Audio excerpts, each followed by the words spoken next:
sitoplasma sendiri itu adalah merupakan alat gerak yang ada di bagian luar ya. Jadi Tulus, mohon ya, maaf, itu masih di PPT nganu, Pak. File, Pak. gimana? PPT masih di file. Belum kelihatan. Belum, tadi masih file. Ini Nah, sampun. sebentar. Ini kelihatan enggak? Kelihatan, Pak. Sampun. Sudah ya. Nggih. Ya, jadi saya ulangi lagi tentang sitoplasma. Sitoplasma itu ada dua, yang bersifat ektoplasma dan endoplasma. Ektoplasma sendiri itu merupakan bagian yang paling luar, biasanya berupa alat gerak, kemudian juga bisa juga digunakan untuk menelan makanan atau sebagai pseudopodia. Selain itu juga sebagai perlindungan dari sel tersebut ya. Bisa juga sebagai sistem respirasi dan sensori. Kemudian endoplasma itu adalah bagian granular yang berada di dalam sitoplasma yang terdapat inti selnya ya. Jadi nanti kalau mencari inti selnya adalah di bagian dalam atau endoplasma. Ini sistem pembelahannya ya, bisa model binary, kemudian longitudinal, ataupun multiple fusion, kemudian juga binary fusion transverse ya. Jadi dia akan memindahkan komponen itu ke ke mikroorganisme lain, nanti akan membelah gitu ya. Nah, yang kita pelajari di protozoa itu nanti kita bicara dari film dulu ya, film, kemudian subfilum, kemudian superkelas, kelas dan genus ya. Jadi yang di sini ya mungkin nanti kita akan belajar tentang 3 kelompok kemarin ya, kelompok Flagellata, kemudian Rhizopoda, kemudian Ciliata dan Sporozoa ya. Nah, ini mungkin spesies atau genus-genus yang bisa Anda pahami nanti karena kita belajarnya di sini ya. Nanti ada Trypanosoma, kemudian Giardia, Trichomonas. Ini masuknya ke subfilum Masticupora atau Flagellata. Kemudian ada Entamuba, Euthamuba, Rhizopoda. Nah, yang kita pelajari nanti di Entamuba ini ada 2, Entamuba histolytica dan coli itu masuk ke dalam Rhizopoda atau berkaki semu. Kemudian ada Sporozoa, nanti ada Toxoplasma, ada Plasmodium, Balantidium, dan Microsporum. Balantidium sendiri ini masuknya ke Ciliopora ya atau Ciliata ya. Ciliata. Ini maaf, ini harusnya ada Ciliata di sini ya. Kemudian Microsporum ini kelompok jamur sebetulnya ya. Nah, ini pembagiannya dari Rhizopoda, Ciliata, Flagellata, dan Sporozoa. Kita ke amoeba dulu yang pertama ya. Spesies amoeba itu terbagi dalam 2 kelompok besar sebetulnya, tapi yang paling umum ya itu adalah ini, 2 yang saya pertebal ini, yaitu Entamuba histolytica dan Entamuba coli. Kemudian ada juga Entamuba lain yang bentuknya free living, artinya dia hidup bebas sebagai amoeba ya. Ada Naegleria dan seterusnya ya. Nah, dari sekian amoeba yang kita pelajari ini, itu yang disebut dengan amoeba yang patogen adalah yang namanya Entamuba histolytica ya. Histolytica itu dari katanya saja sudah, dari kalimatnya atau namanya saja sudah menunjukkan bahwa itu histo itu jaringan, litik itu adalah lisis atau perusak ya. Jadi ini adalah Entamuba yang bersifat merusak jaringan. Jadi dia akan merusak jaringan sehingga nanti seorang yang terkena entamuba histolytica ini akan menjadi sakit ya gitu. Kalau entamuba coli ini adalah apatogen ya. Dia mungkin di dalam usus kita itu ada ya. Nah, mempelajari tentang amuba ini yang perlu dipahami adalah eh, tentang bentuknya dulu ya. Jadi bentuk amuba itu ada 3 ya. Dua bentuk besarnya yaitu adalah bentuk tropozoid dan kista ya. Bentuk tropozoid dan kista. Ada spesies yang tidak mempunyai kista, misalnya di Entamuba fragilis, kemudian Entamuba gingivalis itu tidak mempunyai stadium kista ya. Bentuknya tentunya berbeda ya, karena yang tropozoid itu adalah bentuk aktif sehingga akan tampak lebih besar, kemudian terlihat pergerakan kakinya ya. Jadi penonjolan-penonjolan kaki ini yang tidak beraturan ini sebenarnya adalah merupakan penonjolan yang menunjukkan dia aktif ya gitu. Nah, intinya sebetulnya maksudnya eh, kuncinya mempelajari ini adalah sebetulnya di nukleus ini ya.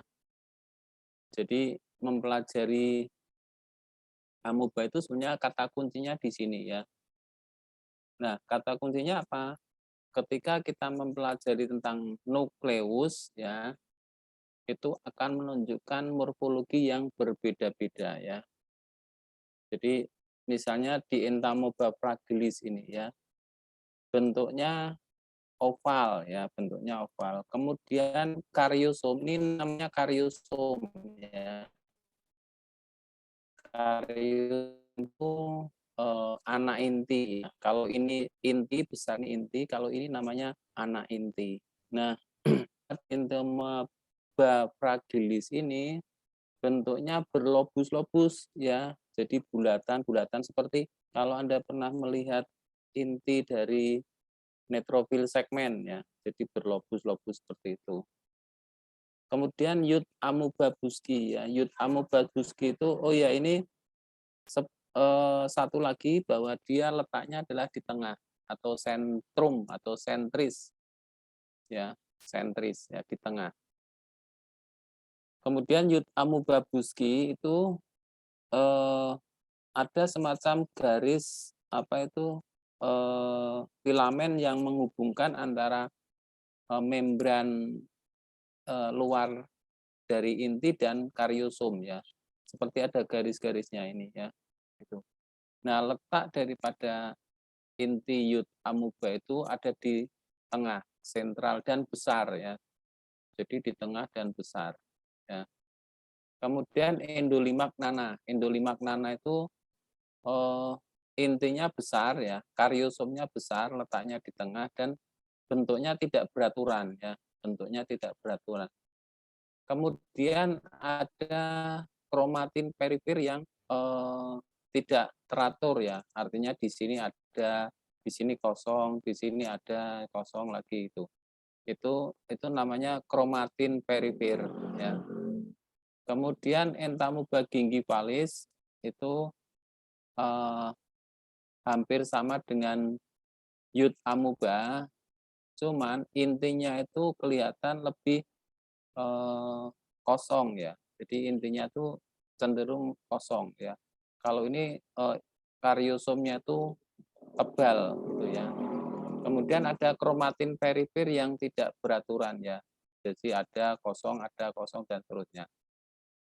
Nah, yang berikutnya yang mungkin nanti akan kita cermati, kita amati di laboratorium adalah dua ini ya, yaitu Entamuba coli dan Entamuba histolytica. Kita harus hafal ciri dari ini. Kenapa? Nanti kalau misalnya preparat ini kita amati, kita harus fokus ke ini ya, fokus ke inti ini. Apakah inti kromatinnya teratur, kemudian ataukah intinya kasar, itu tergantung dari ciri-ciri ini ya. terus letak intinya apakah di pinggir atau di tengah ya, itu adalah merupakan ciri khusus dari nukleus antara entamuba coli dan histolitika. Nah, ini gambarannya kalau kita pecah satu-satu, ini khusus entamuba histolitika ya. Strukturnya seperti ini ya. Jadi ada pseudopodium, ada ektoplasma yang merupakan sebagai alat geraknya. Di dalam endoplasmanya ini ektoplasma, ini endoplasma ya. Nah, karena tadi namanya histolitika itu bisa merusak jaringan, ini bisa merusak jaringan dan memakan sel darah merah maupun darah putih ya. Ditunjukkan dengan adanya vakuola red blood daripada entamuba histolitika itu yang bentuk vegetatif itu ditemukan adanya vakuola eritrosit ya. Ini ciri khasnya di situ. Nah, kalau kalau ciri kariosomnya bagaimana dan intinya ya seperti tadi sudah saya sampaikan. Kariosomnya letaknya sentral ya. Kemudian ditemukan granula kromatin yang teratur ya. Granula tepinya yang teratur seperti ini ya. Kalau bentuk kista bagaimana? Tentunya kalau kista adalah kecil ya, membulat. Masih ditemukan vakula yang berisi glikogen ya. Karena ini bentuknya aktif, kita temukan red blood cell. Tapi karena ini bentuknya tidak aktif, kita hanya temukan vakula ya. Nah, tentang intinya bagaimana membedakan dengan histolitika. Kalau intinya itu di samping ciri-ciri ini ya letaknya sentral dan terusnya jumlah intinya ini 2 sampai 4 ya. Jadi bisa 2, bisa 4 ini jumlah intinya. Ini kalau di dalam gambar yang sebenarnya di mikroskopis nanti Anda bisa temukan gambaran seperti ini. Jadi ini intinya, ini kariosomnya, ini kromatin perifernya ya. Ini vakula eritrosit ya. Nah, ukurannya seperti ini dan seterusnya ya. Jumlah intinya karena ini bentuk tropozoid ya. Jumlah intinya hanya 1. Kemudian kariosom kecil di tengah ya. Kromatin perifer ditemukan dan merata ya. Nah, inklusi sitoplasma ditemukan adalah sel darah merah. Ya. Ini bentuknya seperti ini ya. Kalau kita perbesar lagi, kita sket lagi seperti ini bentuknya ya. Ada namanya kariosom, ada namanya kromatin perifer, ada namanya vakula eritrosit, terus ini pseudopodia yang terletak di ektoplasmanya. Nah, ini juga sama ya. Ini bentuk daripada kalau kita temukan satu inti besar ini biasanya adalah tropozoid. Nah, kalau kita temukan inti lebih dari 1, ini ada 4 ya. 1, 2, 3, 4. Jadi mempelajari tentang entamuba ini kita harus memainkan mikrometernya di mikroskop. Kalau enggak akan bisa ya. Jadi kalau enggak akan bisa ketemu karena begitu terlihat ini bisa jadi ini yang kelihatannya 1. Ketika diputar mikronya oh ternyata ada 4. Kariosomnya terletak di tengah. Wah, ini berarti entamuba histolitika begitu ya. Di ciri khususnya ini pokoknya kuncinya di ini, gambaran intinya ini ya. Ini kalau bentuk kista kita buat gambar yang sketsanya seperti ini ya. Jadi ada kariosom di tengah dan seterusnya ya jumlahnya 4 seperti ini ya. Ini juga entamuba histolitika yang bentuk kista. Ini kalau di mikroskop kelihatan 1 ya. Tapi kalau diputar-putar dengan mikronya nanti akan ketemu lebih dari 1 ya. Ini mungkin 1, ini berikutnya dan terusnya ya. Itu nanti kalau mempelajari ini harus dicek seperti ini ya. Ya. Kemudian entamuba histolytica kista yang lain bentuknya juga sama seperti ini ya. Jadi pokoknya kata kuncinya adalah mempelajari daripada intinya ini. Bentuk intinya dipelajari, dicek dengan baik ciri-cirinya seperti apa ya. Ini kalau mengidentifikasi secara laboratorium seperti ini kata kuncinya ya. Nanti kalau sudah kita praktikum di lab kita kita lihat lagi alur atau kunci dari kenapa kita memeriksa itu mengidentifikasi itu bentuknya itu ya, stadiumnya itu ataupun spesiesnya itu. Nah, kita lanjutkan ke Entamuba coli. Entamuba coli itu boleh dibilang kebalikan dari Entamuba histolytica tadi ya. Artinya apa? Tidak kita temukan vakula eritrosit ya. Ketemunya hanya vakula makanan atau glikogen ya. Kemudian karyosom atau anak inti itu letaknya di pinggir ya, eksentris atau di pinggir. Bisa jadi juga nanti butir kromatinnya itu kasar ya. Maksudnya ditemukan tapi tidak beraturan ya. Ada yang besar, ada yang agak kecil, di sini kosong gitu ya. Itu seperti itu gambarannya ya. Kemudian kalau bentuk kista itu di samping ciri-ciri dari intinya ini, kita juga bisa menghitung ya, menghitung jumlahnya. Biasanya kalau koli itu sampai 8 ya intinya, 2 sampai 8 ya. 1, 2, 3, 4, 5, 6, 7, 8. Jadi satu parasit ini kita bisa temukan 8 inti. Gitu. Nah, ini nanti mungkin yang bentuk tropozoid gambarannya seperti ini. Jadi letaknya agak ke pinggir nih. Kenapa kita katakan itu koli? Karena kita tidak temukan vakula eritrosit ya. Jadi kita tidak temukan vakula eritrosit, hanya ditemukan vakula-vakula makanan ya. Atau berisi bakteri ya. Jadi vakula yang berisi bakteri di dalamnya ini bakteri walaupun tidak jelas kelihatan tapi tidak mengandung sel darah merah ya. Kemudian kalau kita buat dalam sketsa, bentuk sketsanya seperti ini ya. Kariosum eksentrik, kromatin perifer tidak rata ya, ada yang membesar, ada yang kosong, ada yang seperti ini ya gitu. Terus vakulanya berisi bakteri seperti ini ya. Ini bentuk lain juga sama ya, nanti bentuknya eksentrik, ini tidak merata dan seterusnya ya. Nah ini kalau kebingungan, ini antara coli dan histolytica, cari ada nggak vakula eritrositnya di situ gitu.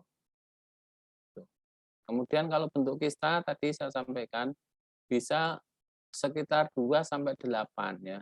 Tapi ciri-cirinya dicermati ya, bahwa ciri-cirinya itu adalah ini ya, letaknya eksentris, kemudian kromatinya kasar ya. Ini bentuk yang lain seperti ini gambarannya ya. Ini ada yang lain bentuknya seperti ini gambarnya. Nah, warna-warna seperti ini itu tergantung dari pewarnaan yang kita gunakan ya.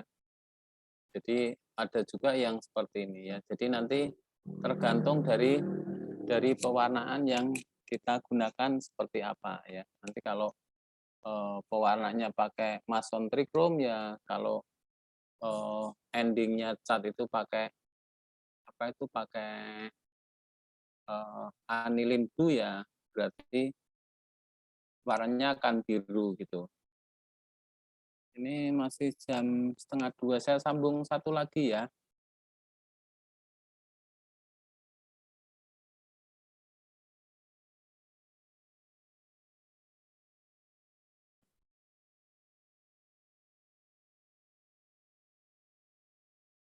Ini kelihatan enggak? Belum, Pak. Belum, Pak. Sudah ya? Belum terlihatnya kok, Pak. Belum? Belum. Masa sih?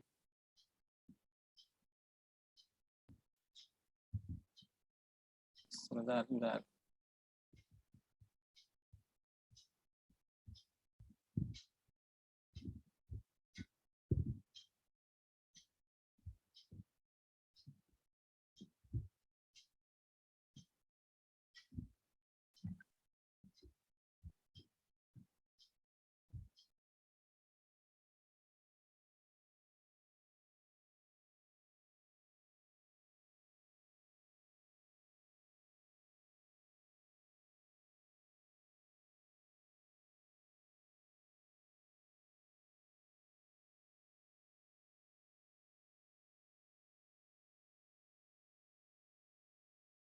Ini sudah. Sampun, Pak. Nah, saya lanjutkan ke Giardia lamblia dan Trypanosoma ya. Dua spesies ini kalau kita kelompokkan ya, ini termasuk ke kelompok Flagellata ya. Nah, ya. Ya, dari flagelnya itu ada dua sisi yang sama ya. Artinya di sebelah kiri ada 4, di sebelah kanan ada 4. Kalau kita potong jadi 2 ya. Kalau kita potong jadi 2 seperti ini tuh sebelah kiri 4, sebelah kanan 4. Nah, 4 itu ada 3 di anterior, 1 posterior ya. Jadi 3 di atas ya, 1, 2, 3, 1 di bawah. Sebaliknya juga ada 3 di atas, 1 di bawah ya. Nah, strukturnya seperti apa? Strukturnya seperti ini ya. Ada yang namanya aksostil ya. Aksostil ini atau aksonema ya. Aksonema ini merupakan sebetulnya persarapan dari pada parasit tersebut yang tujuannya adalah untuk menggerakkan dari flagel-flagel tersebut ya. Kemudian ditemukan sebetulnya ini adalah seperti celah namanya sucking dish ya. Jadi lingkaran yang berfungsi untuk menghisap makanan dan pergerakan ya. Ya seperti kalau Anda bingung membayangkan ya seperti sapu-sapu gitu ya. Jadi kalau seperti ini kan kalau kita balik kan seperti ikan sapu-sapu ini seperti penghisapnya. Nah, intinya itu ada di tengah-tengahnya, di dalamnya ya. Jadi kalau kita lihat dari samping seperti ini, kalau dari atas seperti ini atau dari bawah seperti ini ya. Itu. Ini sebenarnya adalah bukan inti tapi semacam celah penghisap ya. Namanya sucking dish gitu. Nah, intinya ada di tengah-tengahnya gitu ya.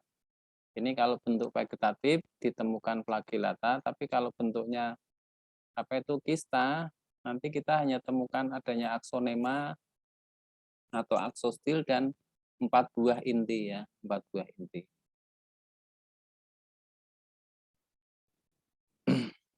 Nah, Giardia lamblia ini bisa juga disebut dengan Giardia intestinalis atau Giardia lamblia atau Giardia duodenalis. Jadi nanti kalau ada nama lain, istilah lain seperti ini adalah sebetulnya merupakan Giardia lamblia ya. Ini nanti kita pelajari di teori saja. Nah, bentuknya seperti ini ya. Bisa juga seperti apa ini? Seperti buah pir atau apa ya. Bisa juga seperti layang-layang seperti ini ya, gitu. Nah, nanti kalau di mikroskopis tampak seperti ini aja ya. Jadi sangat kecil dan akan kelihatan apa itu seperti layang-layang terbang gitu ya. Bentuknya seperti ini ya. Persis seperti layangan terbang itu. Ada aksostilnya, ada 2 buah inti, ada flagilnya gitu. Yang mungkin yang Anda bayangkan pokoknya seperti layang-layang gitu. Kalau yang bentuk kista bagaimana? Bentuk kista sebetulnya sama ya, sama dia mempunyai aksostil juga, kemudian intinya 2 sampai 4 ya. Jadi ini ada asosilnya, sebetulnya dindingnya agak tebal. Kemudian kita temukan adanya inti, bisa 2, bisa 4, gitu, seperti ini ya. Ini beda pewarnaan ya antara mason trichrome dan pewarnaan apa itu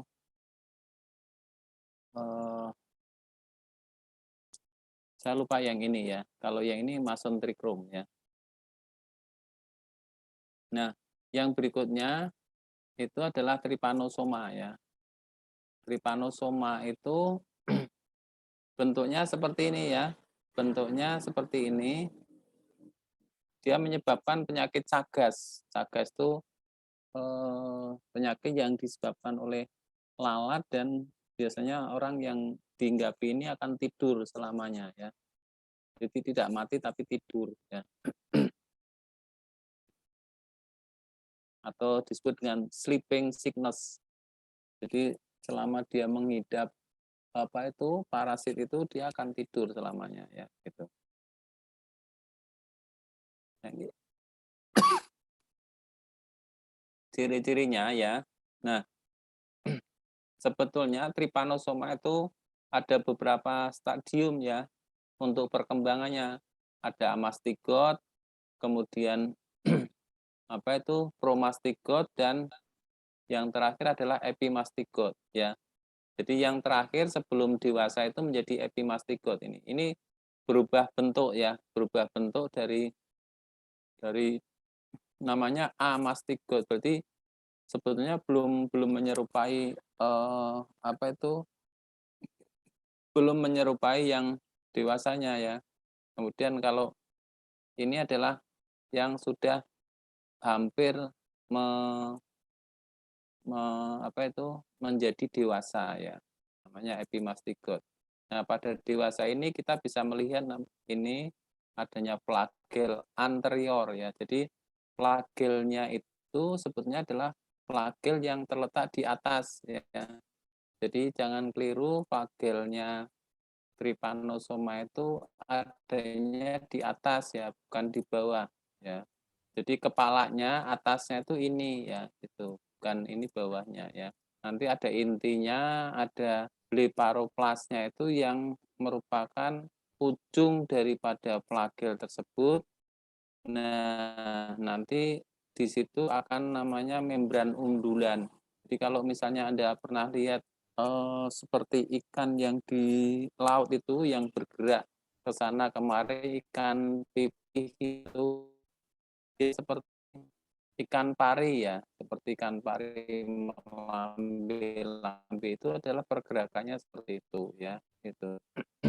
Nah, pada para basal dan bleparoplas ini merupakan kunci utama dia bisa melakukan pergerakan ya.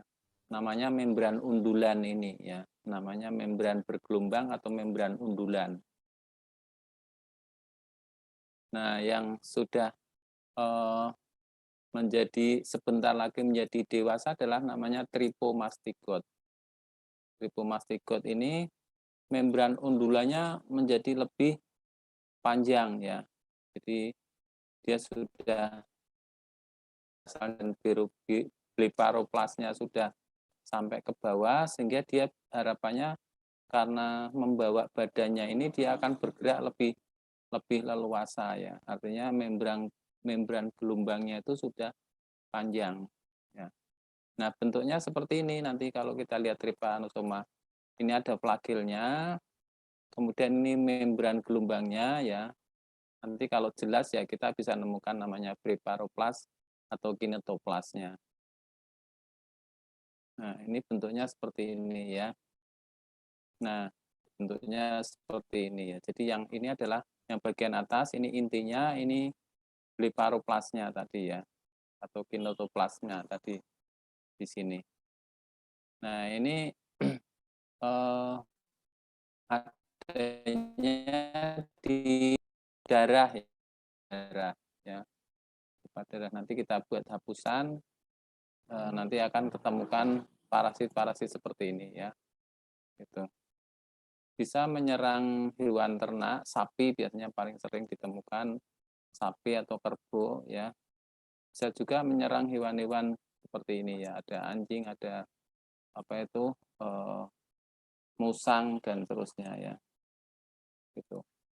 Oke, saya kira itu yang bisa saya sampaikan untuk kuliah hari ini ya. Nanti filenya saya kirimkan ke admin ya. Nanti biar Mbak Emma kirim ke yang kemarin sudah sudah disampaikan kan? Sampun, Pak. Sudah ya. Sudah, Pak. Ya. Nanti saya kasihkan Mbak Emma biar dikirim ya. Oke, saya kira itu dari saya ya. Ada yang tanyakan sebelum saya akhiri?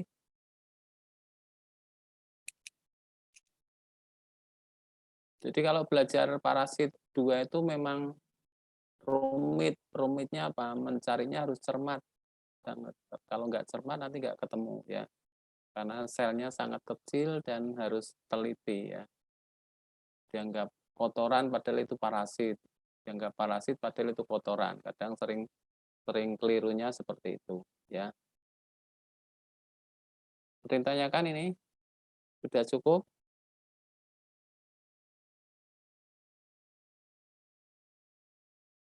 Kalau sudah bisa nanti setelah ini menghubungi Bu Ana atau Bu Gila ya, biar mengisi dulu siapa, biar nanti nggak terlalu malam. Pak Evi ngisi enggak hari ini? Boten ya, Pak.